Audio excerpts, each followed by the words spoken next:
Plus de 100 000 personnes attendues dans les rues de Moscou. La manifestation contre Russie unie et Vladimir Poutine a commencé. Ces images qui nous parviennent en direct de Moscou, la capitale russe, où une grande manifestation, la troisième de l'opposition, est attendue. Malgré ces températures glaciales, on est bien en dessous des moins 10 degrés.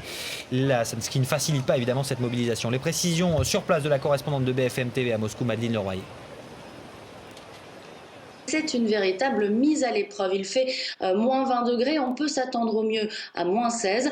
L'écrivain Boris Akounine, qui est devenu une des figures de cette vague citoyenne anti-Poutine, le dit d'ailleurs très bien. Cette marche va permettre de vérifier à quel point notre dignité et notre attachement à la liberté vont résister au froid. Toute la semaine, l'opposition a diffusé sur Internet, à la sortie des métros, des appels à aller manifester et même des conseils vestimentaires, sous-vêtements et collants thermolactiles, chaussettes de laine, voire les traditionnels valienki, les grosses bottes de feutre des paysans russes.